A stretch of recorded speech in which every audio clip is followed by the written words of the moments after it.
بسم اللہ الرحمن الرحیم۔ یا حسین یا حسین۔ صوفی برکت علی فرماتے ہیں کہ یہ غم شہادت کا نہیں پامالی حرمت کا ہے، موت کا نہیں تقدس کی تضحیق کا ہے۔ جب یاد آتی ہے رو لیتے ہیں، یہ رونا میرا رونا نہیں، ہر صاحب دل کا رونا ہے۔ جنگل کے ہر شجر و حجر کا رونا ہے، جو کبھی نہیں رکتا۔ دل جب گرد آلود ہونے لگتا ہے تو امام حسین کے فراق میں بہے آنسوؤں سے دھو کر شفاف کر لیتے ہیں۔ طریقت میں اسے غسل عیسیاں کہتے ہیں، اور غسل عیسیاں میں شفا ہوتی ہے۔ مولانا ظفر علی خان نے کہا تھا، قتل حسین اصل میں مرگ یزید ہیں، اسلام زندہ ہوتا ہے ہر کربلا کے بعد۔ اہل کوفہ نے امام حسین کو خطوط لکھ کر کوفہ آنے کی دعوت دی۔ اہل کوفہ نے غداری کی اور امام حسین کا ساتھ نہ دیا۔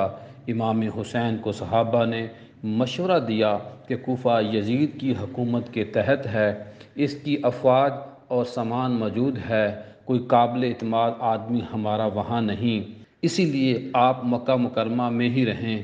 عبداللہ ابن زبیر نے عرض کیا، آپ مکہ میں اپنی خلافت کی کوشش کریں، ہم مدد کریں گے۔ امام حسین نہ مانے تو حضرت عبداللہ ابن عباس نے کوفہ کی بجائے یمن جانے کا کہا، پھر بھی نہ مانے تو آپ نے عرض کیا، اگر کوفہ کا سفر ضروری ہے تو پہلے کوفیوں کو کہیں کہ وہ یزید کے حاکموں کو باہر نکالیں۔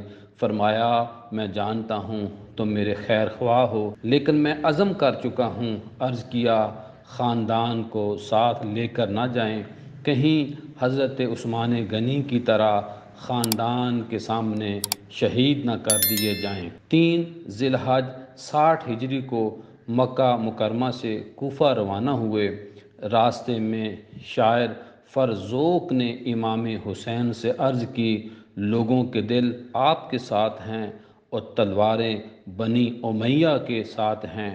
مقام بیضہ پر آپ نے خطبہ دیا، لوگو، رسول اللہ صلی اللہ علیہ وآلہ وسلم نے فرمایا ہے کہ جس نے ظالم محرمات الہی کے حلال کرنے والے، خدا کا عہد توڑنے والے، خدا اور رسول کی مخالفت اور خدا کے بندوں پر گناہ اور زیادتی کے ساتھ حکومت کرنے والے بادشاہ کو دیکھا اور قول و فعل کے ذریعے غیرت کا اظہار نہ کیا، تو خدا کا حق ہے کہ اس شخص کو اس بادشاہ کے ساتھ دوزخ میں داخل کر دے۔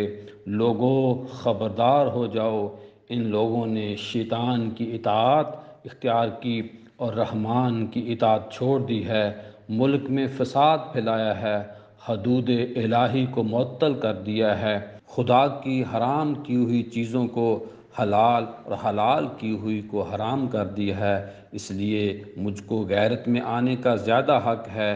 قافلہ 2 محرم 61 ہجری کو بمطابق 2 اکتوبر 680 عیسوی کو کربلا کے میدان میں پہنچا۔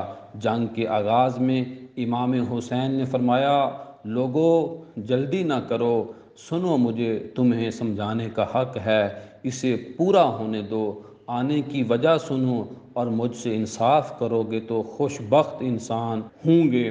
اگر تم میری بات سننے کے لیے تیار نہ ہوئے تو تمہاری مرضی، میرے خلاف زور لگا لو اور مجھ سے جو بتاؤ کرنا چاہتے ہو کر ڈالو، اللہ میرا کارساز ہے اور وہی اپنے نیک بندوں کی مدد کرتا ہے۔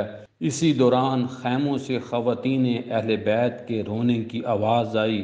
آپ رکے، اپنے بھائی عباس کو خواتین کو چپ کرانے کے لیے بھیجا، پھر فرمایا، لوگو، تم میرے حسب و نسب پر غور کرو اور دیکھو کہ میں کون ہوں، اپنے گریبانوں میں منہ ڈالو اور اپنے آپ کو ملامت کرو۔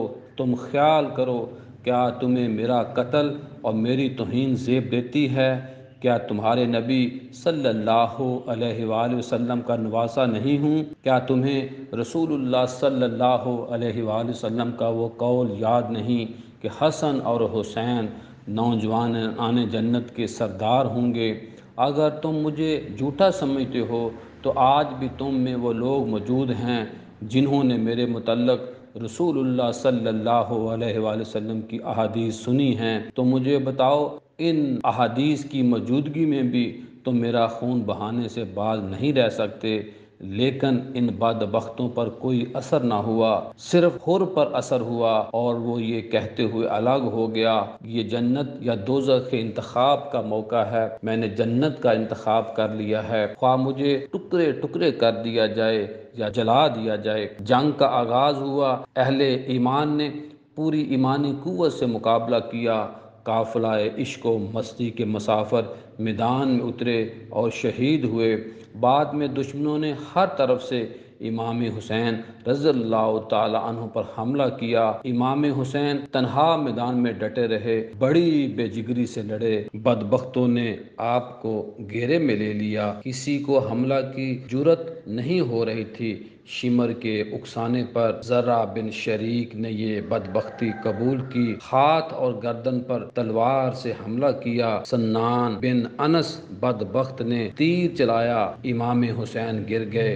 گرنے پر شمر آگے بڑھا جس کے چہرے پر نشان لگے ہوئے تھے، تو امام حسین نے فرمایا، میرے نانا صلی اللہ علیہ وآلہ وسلم نے حق فرمایا تھا کہ میں ایک ایسے بندے کو دیکھ رہا ہوں جس کے چہرے کے اوپر داغ پڑے ہوئے ہیں، یعنی کہ رسول پاک صلی اللہ علیہ وسلم نے یہ کہا تھا کہ میں ایسے کتے کو دیکھتا ہوں کہ وہ میرے اہل بیت کے خون سے اپنے ہاتھ کو رنگتا ہے۔ اے بدبخت شمر، بلا شبہ تو وہی کتا ہے جس کی نسبت میرے نانا صلی اللہ علیہ وآلہ وسلم نے خبر دی تھی۔ شمر نے آپ کا سر کاٹ کر تن سے جدا کر دیا۔ امام حسین بادل کی صورت میں اٹھے اور کربلا کی زمین پر برسے، اور برسے بھی ایسے کہ قیامت تک کربلا کی مٹی کو سرخ کر گئے۔ 10 محرم 61 ہجری کے مطابق 9 یا 10 اکتوبر 680 عیسوی کو آپ نے جام شہادت نوش فرمایا۔ ابن زیاد کے حکم سے آپ کا جسم اطہر گھوڑوں کی ٹاپوں سے روندا گیا اور شہدائے اہل بیت کے سر نیزوں کی نوک پر رکھ کر پہلے ابن زیاد کے دربار میں رکھے گئے۔ ابن زیاد آپ کے لبوں پر بار بار چھڑی مارتا اور مسکراتا۔ صحابی رسول زید بن ارقم وہاں بڑھاپے کی حالت میں موجود تھے، ان سے رہا نہ گیا، فرمایا ان لبوں سے چھڑی ہٹاؤ، میں نے اپنی آنکھوں سے دیکھا ہے کہ رسول اللہ صلی اللہ علیہ وآلہ وسلم ان ہونٹوں پر اپنے ہونٹ رکھتے تھے اور رونے لگ گئے۔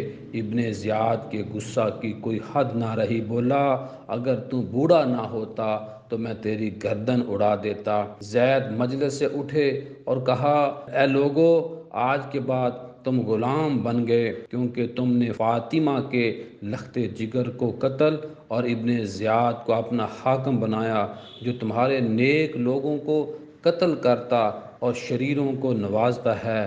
پھر دمشق میں یزید کے دربار میں آپ کے سر اقدس کی توہین کی گئی۔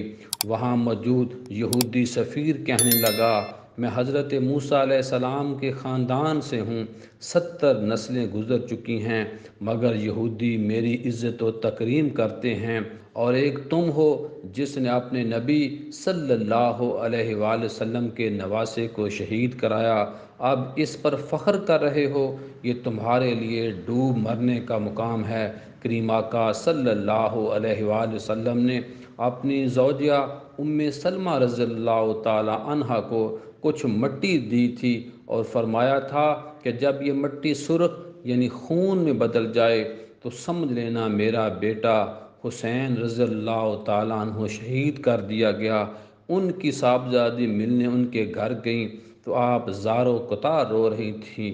پوچھا، ام سلمہ رضی اللہ تعالیٰ عنہا نے بتایا کہ ابھی رسول خدا صلی اللہ علیہ وآلہ وسلم خواب میں تشریف لائے تھے، ان کی آنکھوں سے آنسو بہہ رہے تھے اور آپ کے سر انور اور داڑھی مبارک پر مٹی تھی۔